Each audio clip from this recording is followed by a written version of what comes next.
kababayan. Pagka ang mga sundalo at mga pulis, sinabi na rin naman itong si Kong Dante na pagka bumababa siya sa eroplano, napupunta siya sa airport, yung mga pulis na nagbabantay at mga sundalo, sinasabi nila, Kong, basta ako iboboto kita. Ganyan daw ang sinasabi nila dito kay Congressman Rodante Marcoleta. Senator Bato, given na yan, ika nga, pagdating doon sa mga kapulisan at kasundaluan, kasama at kasama, ang pangalan ni Bato de la Rosa, Gringo Honasan, at niya si Kirubin, dyan sa mga iboboto nila. Kasi ano nila yan yung iba dyan, PMA, mga mista-mista ba? Mga kasama ho nila, mga bokho nila yan, ika nga, di ba? Mga katrabaho, naging nakasama nitong si Senator Bato de la Rosa. Yung mga nabanggit nating pangalan, pagdating sa sundalo at pulis, matik na ho yan, kay Robin, Honasan, at itong si Senator Bato de la Rosa. Pero magtataka ho kayo dito, mga kababayan. Yes, si Senator Christopher Bongo, malamang. Marami sa mga kapulisan natin talagang nakinabang at mga sundalo natin nakinabang dyan sa Malasakit Center ni Senator Bato de la Rosa. Okay, pagbigyan na natin, iboboto talaga si Senator Bato de la Rosa. Ito ang nakakapagtaka dito. Di ba? Yung ibinilin nitong si dating Pangulong Rodrigo Duterte sa ating mga kababayan na please, kung hindi nyo rin lamang iboboto ang PDP laban ko, kalimutan nyo na ako. Sino ho ang sumunod dito kay Senator Bato de la Rosa? Walang iba kung hindi yang si Congressman Rodante Marcoleta. At ito po ho nga, ika nga, malalaglag ho kayo sa inyong kinauupuan dito sa sumunod dito kay Senator Rodante Marcoleta. Ang sumunod ho, Attorney Jimmy Bondoc. Aba, matindi ho yan mga kababayan. Jimmy Bondoc, naglingkod ho siya sa pamahalaan nung panahon ni Tatay Digong. Pero hindi ho yan tumakbo sa politika sa kung anumang pwesto. Inappoint ho siya dyan sa kung di tayo nagkakamali, PAGCOR o PCSO. Dyan ho siya inappoint, no, ni dating Pangulong Rodrigo Duterte. Ngayon, tumakbo ho siya pagka-senador. Eto ho, ika nga, matindi ho itong pwestuhan na to ni nitong si Atty. Jim Bondoc. Pangapat ho siya sa local absentee voting. Ibig sabihin yung mga teacher, mga pulis, sundalo, yung mga nag-iisip, ika nga alam nila kung ano nangyayari sa ating bansa. Isa ho sa mga kinukonsidera nilang maglingkod bilang senador, yang si Atty. Jimmy Bondoc. Palakpakan ho tayo dyan mga kababayan.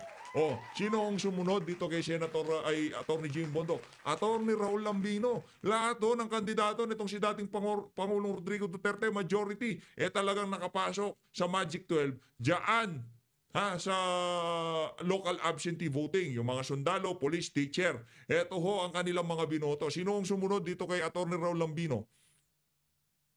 Atty. Vic Rodriguez. Palakpakan ho tayo. Isipin nyo na lang ho yan mga kababayan. Isang Atty. Vic Rodriguez na naging campaign manager siya ni Marcos Jr. nung nagdaang eleksyon. Pero, di ba, yung ganoon ho katindi ang endorsing power nitong si dating Pangulong Rodrigo Duterte at itong si VP Sara. Pang number 6 ho itong si Atty. Vic Rodriguez. Sinundan ho siya ni JV Hinlo. Itong si Salvador Philip pang number 8. Yan si Robin Ariel, ano na ho yan, given na yan dahil mga sundalo at mga pulis nga naman yan. Si Pastor Apollo Kibuloy, number 10 ho siya, palakpakan. Yan ang sinasabi natin. Diba? Honasan Gringo, pang number 11. Bosita Colonel, pang number 12. At itong si Mata Doc Richard, Mata Doc Marites, pang number 13 ho, yang si Marites, Doc Mata. Ito lang ho talaga nagkapalit itong si Doc Mata at itong si Bosita. Pero base ho sa ating nakikita dito sa local absentee voting, talagang namayagpag ang mga kandidato nitong si dating Pangulong Rodrigo Duterte. Tuloy ho natin, palakpakan ho tayo, saludo sa mga mandirigma natin, sa mga pulis at mga teacher, ibang klase ho, talagang kamangha-mangha ang pinakita niyong suporta sa mga kandidato ni Tatay Digong. Ito ho kasi, ano rin naman yan, kumbaga medyo malalim sa politika, naoobserbahan nila, mayat maya kasi pagka pulis sundalo ka, yung galaw sa politika, kahit papaano nagkakaroon ng bulungan dyan di ba? Nagiging sila, kunyari nagkaroon ng pulisiya sa mga kapulisan. Kaya, kahit pa paano, nung nakita ho natin to, dahil mga pulisyan, di ba, medyo berdugo sila ngayon eh. Nakita nyo yung ginawa kay Tatay Digong. Dito sa isa na to, medyo nabuhayan ho tayo ng konti. Tuloy. Surprising yan, ha? At karamihan na sa nabi ang punto natin, ha? Ang absentee voting, karamihan, opisyal ng gobyerno yan, Yun nga, ha? ito nga, Tauhan oh. ng gobyerno. Media at Yan. uniform Media, personnel. media. Uniform dyan. Naku po. Sundalo, police, di ba? May mensahe yan, Hindi, Nelson, ha? hindi lang ito kasi pag yan lang yung top 3. Oo. Pero pag tinignan mo yung nandun sa number 4, number 5, Oo. puro puro kandidato ni dating Pangulong Duterte. May mensahe yan. Oo. Basahin niyo po mabuti yan. Mga yan uniform, mga ano yan. Police, sundalo, Oo, teacher. Yes. Oo. Naka-uniforme yan. O, paano na? Ano ang kasunod? Oh. Nakapagtalaho ng pinakamaraming boto, Bongo, ha, sa absentee voting to, local, 45,408. Pero hindi ganun kalayo ha. Yung iba talagang magkakadikit lang. Especially itong top 4 magkakadikit. Tinan mo dyan, no? De La Rosa, 44,818. Oh. Marcoleta, 34,543. Oh. Pang-apat, Jimmy Bondo, Oo nga, no? 32,784. Pang-lima, Raul Lambino. Mantakin mo yan. Pumasok pa yung Lambino. Alam mo, wala kang ano dyan. Ipakita mo nga sa screen yung iba pang mga pumasok dyan sa local absentee voting. Oh. Makikita mo, Walang administrasyon. alyansa na nasa Kandidato? Wala. May ibig sabihin ho talaga yan. Walang alyansa sa local absentee voting. Kaya kung ikaw, police, lagot kayo. Yari kayo kay Marcos Jr. Yari kayo kay Romel Marcos. So, talagang, Nasa baba sila lahat. So, ibig sabihin, pati empleyado ng gobyerno. Mukhang ang kanilang sentimiento, ang kanilang boto ay nandun sa Duterte. Nako po. Duterte. Pag-aralan niyo po mabuti yan. May mensahe yan, no? Basahin niyo po yan. Nako. Pero sa tingin ko, itong ating mga iniidolo dyan sa Net25, naiintindihan nila yung mensaheng ipinapaabot ng naging resulta ng local absentee voting na to. Base doon sa karakas nitong si Sir Jen at itong si Sir Nelson, mga idolo yan eh. Ika nga, yung talaga mga OG yan pagdating sa larangan ng pagbabalita. Alam nyo, mga kababayan, matagal ho tayong taga-subaybay dyan sa DCWB. Matagal ho natin sinusubaybayan yan. Pag nagmamaneho tayo, wala to tayong yung 594. Oh, yung mga programa nila diyan, yung kay Igan at kay Jason, itong si Michael Riguez, Sumalangit Nawa. Yung kay Ma'am Alice Soto, tatlo sila diyan. Tatlo ho sila yung programa na yan. Pagdating naman ng hapon, yaang si Karine Santa Cruz. Karine Santa Cruz, pinapakinggan ho natin yan. Basta pagka nagmaneho tayo, DCWB ang pinapakinggan natin. Pero yang si Joel Reyes Ubel, yung mga anchor dyan na pinapakinggan ho natin yan. Yan baka sabihin nyo, puro lang tayo sa social media. Tinitimbang ho natin kung ano sinasabi ng mga anchor sa radyo, television, kung ano nagiging timpla ng politika dyan. Sa katagal-tagal natin kakapanood dyan, panahon ni dating Pangulong Rodrigo Duterte, ni minsan hindi ho natin narinig na yung naratibo, na yung ginagawa ng administrasyon ni dating Pangulong Rodrigo Duterte, inayunan na ang istasyon na yan. Kung yung istasyon na yan, hindi na pinapalabas kung anong tunay na nangyayari sa administrasyon ni dating Pangulong Rodrigo Duterte, wag na ho kayong umasa sa ABS-CBN. Kaya nung narinig natin yung ating mga iniidolo na yan diyan sa Net25, dito kay Sir Jen at dito kay Sir Nelson, wala na ho tayong ibang pinakinggan kundi ang Net25. Biga nga, yan talaga makakatanggap po kayo ng balanse at tamang impormasyon, balita na kailangan ng ating mga kababayan sa araw-araw. Diyan sa mga malaki-laking istasyon na yan, puro basura. Kung naghahanap po kayo na mapagkakatiwala ang mga istasyon, nandyan ang SMNI, nandyan ang Net25, nandyan ang UNTV. Yang mga yan, kahit papaano talagang masasabi natin, tinitimbang nila na maigi, yung mga ilinalabas nilang mga impormasyon, balita o kung ano pa man yan. No? Na lagi silang, kung ano ang balita, yun ang ilalabas nila, especially SMNI. Dito sa bahagi ng video natin na to, di ko alam kung papanoorin pa natin yung itong kay Prof. Malutikia. Ano ba? Papanoorin pa ba natin to? Siguro unahin na natin yung kay Prof. Malutikia. I-solo video natin itong kay na Ma'am Sasrugando Sasot. Sa susunod na video na lang ho natin ito. Kasi bandiinan din ho yung nila dito Mga banatan nila dito Sa susunod na video na lang ho ito. Abangan nyo na lang mga kababayan. Gagawa natin ng reaction video yan. Pero ngayon, dito muna tayo kay Prof. Malu Tigia. Yan, game. Dito natin si Miss Malu, okay? Siguro ang pagtingnan niyo yung sa survey, napakahalagang tingnan yung methodology. Kasi kung hindi niyo titingnan yung methodology at dediretso kayo dun sa horse races na tinatawag, talaga hindi niyo maiintindihan. Kasi bakit ganoon? Karamihan pati ang nagiging mali is yung statistical rank ang basis, 1, 2, 3, 4. Samantalang may clustering na nangyari sa baba. Yun yung tinatawag namin statistical range. So, yung range mo can be 5, 6, 7, di ba? May ka-share ka doon. So, pag yun, yung guidelines, guidepost ng survey, hindi yun ang actual resulta. Mismo. So, ang difference namin, yung sinasabi nila, bakit ang publikus tumama? Hindi naman nagkamali yung iba. Doon lang na mas na-predict namin yung 10 out of 12, no? 10 out of 12? Kasi kaya na-predict ng publikus kasi hindi sila makinarya nung kung sino-sino mang politiko diyan sa gilid-gilid. Hindi kagaya ng SWS, kung di tayo nagkakamali, isa yan sa mga kasangkapan nitong si ni Tambalus. So, dalawa lang yung hindi nila nakuha. Laka ng batang average. Sabi nung iba, 83% accuracy daw. Hindi na kami pumasok doon. Pero ang kailangan yung maintindihan, bakit kami nag-market panel? Kasi doon sa face-to-face, minsan hindi lumalabas yung totoong gusto ng tao. Kasi sa question ng presyo ng question. At saka pag, kunyari, ginawa namin ang isang survey sa Abra, ako, siyempre yung mga tao magsabi kung kanino ka, hindi mo sasabihin. Pag face-to-face, bakit matatakot sila? Kasi, depende sa lugar eh. Ang Abra, very, very volatile ang situation doon.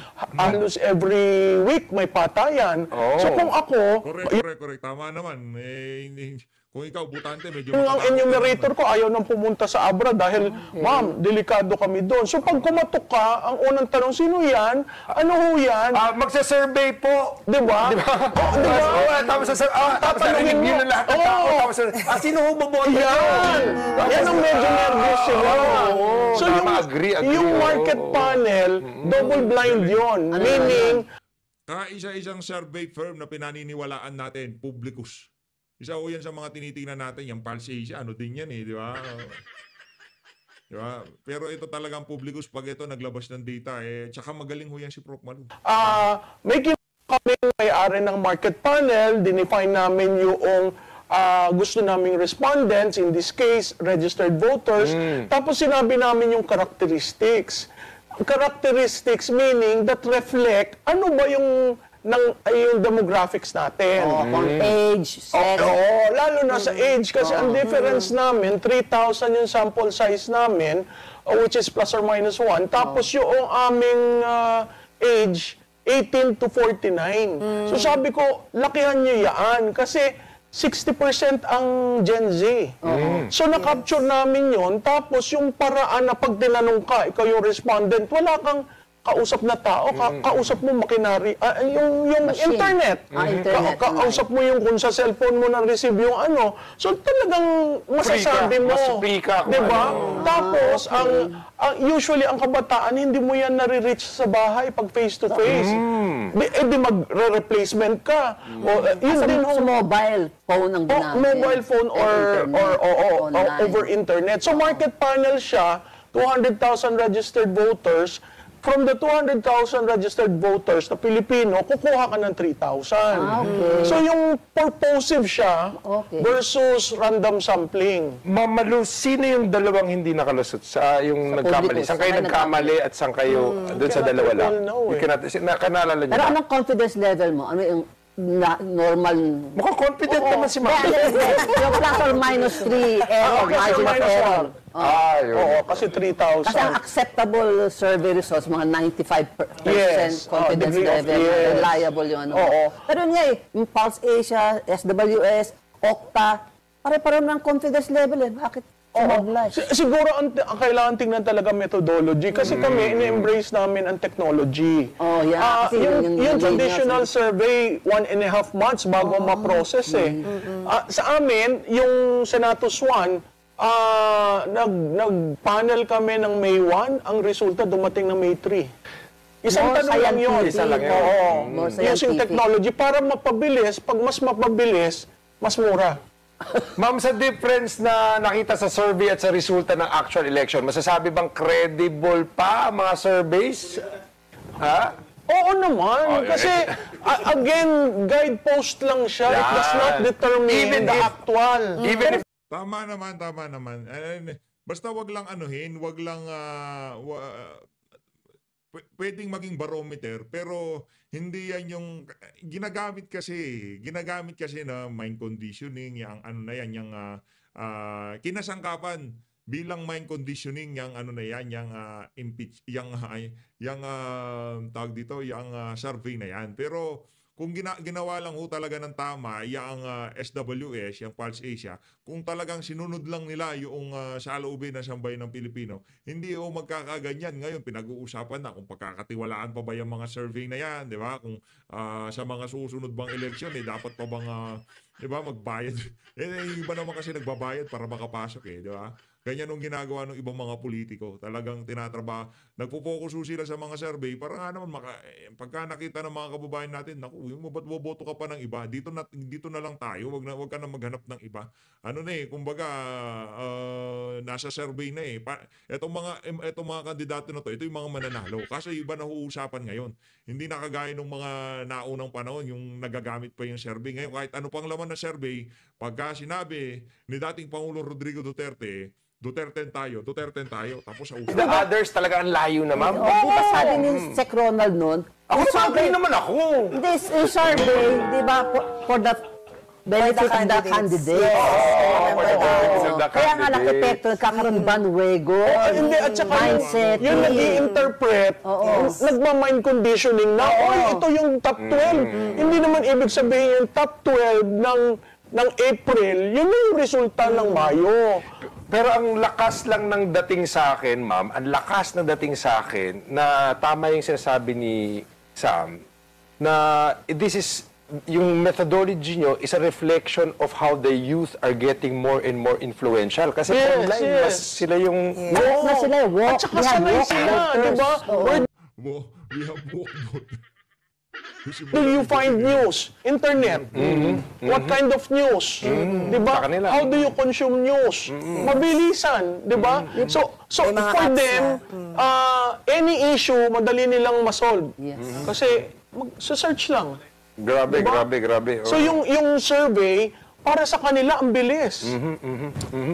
With the touch of the finger. So, Miss Yes. Malu, ibig sabihin lang nun na ngayon mas matalino, mas nag-iisip na yung mga voters at hindi na ganong umaasa sa survey like before. Oo, kasi nakita mo yung total, hindi naman total, pero yung majority, plurality rejection ng mga artista. Actually, So, hindi talaga popularity na. Actually, when you really think about it, the result, yung sinasabi nilang 552, that is a reflection of true democracy. When we think about it, hindi lang siya isang side, hindi lang siya isang, ideology na may diversity. And I think that's good for the country. And double up niyo pa yung konsepto na mas maraming bumoboto ngayon. Tama po ba? Oo, kasi ang turnout natin, 82% for a midterm election. Midterm. So, ito yung pinakamataas. Usually mga 70, 75. At ang presidential campaign, yun ang nakaka-80, 85. Ibiro mo ngayon, 82.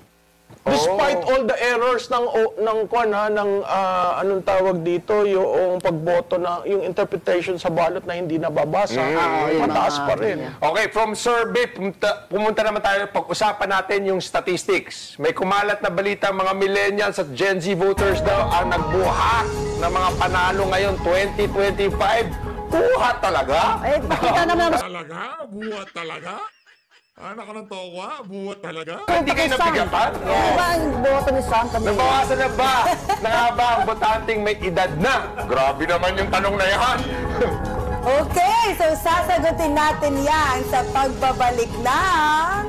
Politiko! Teka, forward na natin. 1996 at 1997 to 2007. Sige na nga, Ano nga ba epekto ng demographics na ito sa nagganap na halalan? Ang dami nga. Oh my gosh, Gen Z Gen Z, 18.8 80 million. million. Millennials, boomers, 20 konti lang. Marami. Marami yung Gen Z. Marami yung Gen Z. Okay. 29 to 44. Kita mo? Ilang kayo? Ay, teka, hindi nyo pala makita, no? Ito. Yan. Game. Ilang kayo, ma'am? Nasaan ba kayo? Dito ba kayo sa baby boomer? So, Baby boomer? ano ba? Honest ako, ang ganda politicians, no? Ako dito ako sa Gen Z, konti na rin kami, no? Gen X? Gen X. Gen X. Gen X ka? Ikaw naman, brad, eh. Sayang, kala ko nakalusot. Gen X! Grabe mga Gen X, ang konti rin. Grabe kayo, mga millennials. Nakasalalay sa inyo, kinabukasan natin. Future and future pa. Generations. Pero nakakatawa yung mga Ano ho tayo, parang ika nga, itong mga susunod na eleksyon, para talagang atang magdidikta itong mga millennials na to. millennials, ha? Bakit Kasi po? yung anak ko millennials, 1989. Kasi nagboto siya. Mami, ang vote, bakit overvote ako? Pero binilang ko eksakto naman 12.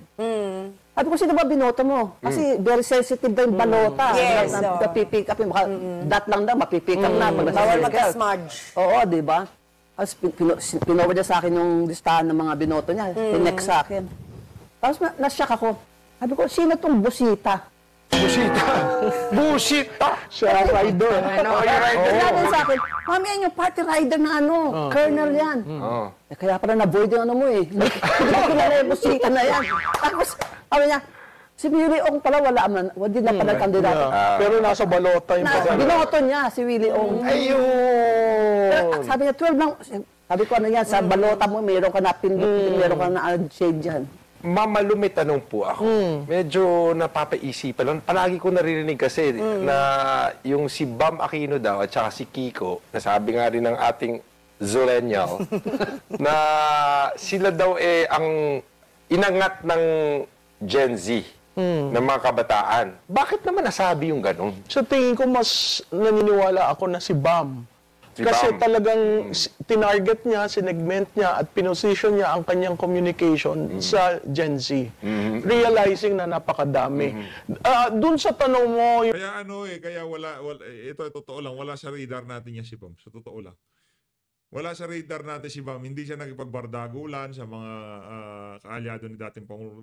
Sabi niya siguro, Bam, bahala ka dyan, magbanatan kayo dyan. Basta ako, focus ako dito sa mga millennials. Yun nga ho ang nangyari dyan sa kampanya nitong si Bam Aquino. yung mga matatanda ba, alam mo, gusto kong sagutin yan. Hindi dahil ako yung matanda, no? Sige mo. Kasi alam mo, Disclaimer. ang matanda, alam na natin kung sinong iboboto. Hindi yan bumoboto sa baguhan sa politiko. Ang binoboto niyan, yung kilala na niya. Yes, to the years. So, kumbaga si Tito Sen. Oh, yeah. Tito Lapid! Ping Lacson. Ping Lacson. Di ba? Kilala na niya eh.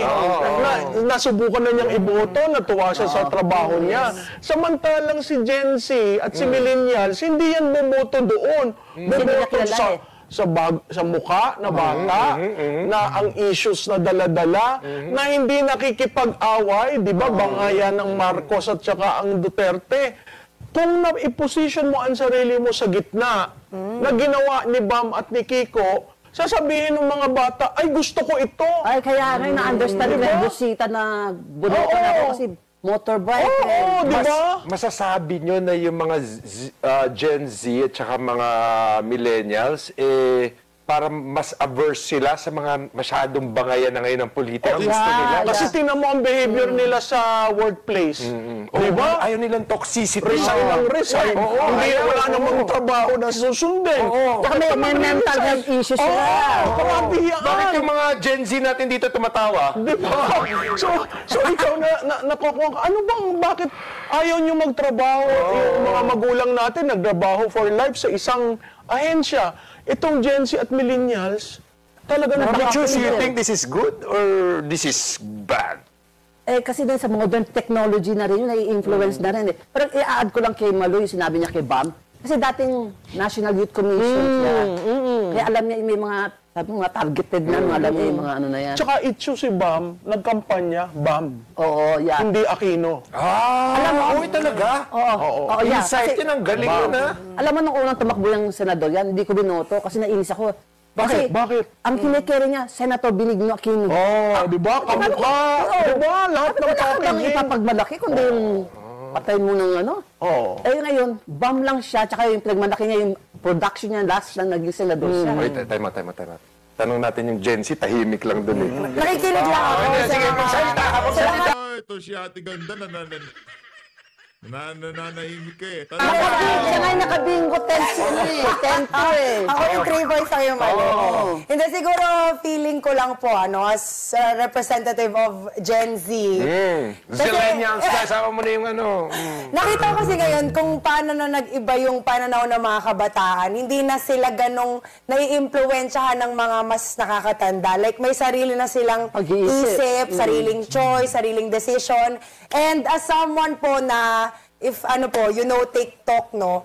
Ang daming nagva-viral sa TikTok na mga videos na mga Gen Z millennials na naglalagay ng mga list. So, ito yung iboboto ko and here's why. At may hashtags pa. Yes. At spread, ano na, may So, hindi mga ka followers. na-influence. Eh, ang problema, yung mga ano na yun, yung mga TikTokers kung tawagin, kargado yung mga yun. Lalo na yung medyo malalaki ang following. Ginawa nila yan, kumbaga may script sila kung bakit nila binoboto yung mga kandidato na yun. Marami yung kumita sa TikTok nung nagdaang eleksyon. Yun, Friends ng nanay mo at tatay mo. Hindi po, may sarili diba? ako. Actually, sila pa pang na-influence ko pa. Paano po sa ano nyo? Part ng dining, kumakain ko, Yes, anong yes. sino ang boboto mo? Hindi pwede yung si ganito, Ang si nadidikta ganito. po. Ay, kung minsan nag-iisip ko, bakit ba ako pinakikialman? Kaya pala feeling ko Gen Z talaga. Hindi ako Tanong sa'yo si Kiko, anong Gen Z by heart. anong analysis Si Kiko, alam mo si Kiko kasi, Ang dagat. hindi ko masyadong, inintroduce na naman niya si Sharon. Yes. Ay, so yung yung So, kay Sharon, bakit po sa barn. nanalo? Oo, di ba? Nag-operate sila sa Mindanao. Tapos yung- kumanta si Sharon Sharon. kay Alhaj Murad. Tapos sinabi niya, bakit ba ayaw niyong iboto ang aking asawa? Oo. Di ba? Naka-hijab pa Samantalang okay na yung communication, okay na yung mga ginagawa ni Kiko. Yun nga lang, siguro, ang sense ko, dahil nga nahuhulog siya, kailangan niya ng tulong ng asawa. So, eto magkano tayo? Kumbaga, let's agree to disagree. Tumatalino ba? 18 million yung mga, so electorate natin, tumatalino ba o hindi? Based sa sinasabi nyo? Yung premise mo, bobo dati. Kaya tumatalino. Hindi kami sinasabi bobo sila. Kasi yung parang sinasabihan mo ng bobo, Wala naman ako sinasabing ka. Sinabi ko bobo sila. Yung premise mo eh. Pwede naman tumatalino ba o bumubobo? Gusto ko tanong kay Kasi yung Malu. ano lang, Tanong kay Malu. Sige, Malu. Yung si Kiko sabi niya, biniblame niya yung surveys sa nahirapan yung magagaling na kandidato na dapat manalo dahil yung mga fan supporters nila nagre-rely sa surveys. Na mali yun. Kasi ang dapat, yung survey nga pang guide. Guide mo, ay naku, ang aking Kaso mo yung kandidato. financiers, yung fan support, doon Yun ang nagre-rely. kailangan nating makorek issue para ang fund donors, hindi naman nasan ka sa survey. Kasi yes. makikita mo dun sa nasan ka sa survey, di yung Kaya. tatlo hindi nakapasok. Kaya nga, Nasa yung- dulo yun yan ang si Marcoleta, kinocomplain niya. di ba? Oo. Complain na bakit ako'y nawawala ang pangalan ko. Patawag ang mga survey firms. So, pero makita mo talaga yung surge. Ang importante sa politika, titingnan mo yung shift at titingnan mo yung surge. Usually, yung surge, napipick up yun mga last 2 weeks. Okay. Kunya, sample ballot, dun pumapasok yung command votes, di ba? Yan, ang command Oo. votes. Hindi naman nami-measure ang command votes ang market lang. Sandali. Ano yung ibig sabihin ng O, command? kita mo, hindi mo yan alam ha, kasi ano ka ng generation? Zillennial po ako. Zillennial. Yung INC black vote. yan. Yung command votes yung sa mga barangay, sa mga lokal. Yan nagtataka kami kay Abalos, bakit hindi nakaano eh. Oo. Kasi partido federal na siya, kineri na nga O, siya. kaya ng Partido Federal, walang nanalo. Tatlo yun. Si Abalo, si Pacquiao, at saka si Tol. Nag-ship ba sila? O nga po. Biro mo partido ng presidente yun. Actually, technically speaking, yung sa lahat ng, yung ibang mga nanalo na kaalyado ko, no, actually, mananalo naman yun kahit na hindi na-endorse, di ba? Kilala Pero yung na. tatlong talagang nag-shift from Yeah, tama yung sinabi niya. Kahit anong mangyari, mananalo yung si Cayetano, yung si Soto, tsaka yung sila. PDP na in-endorse, lagapak. Lagapak. Ito, another topic. ito. Medyo, it just crossed my mind. Bakit po kaya hindi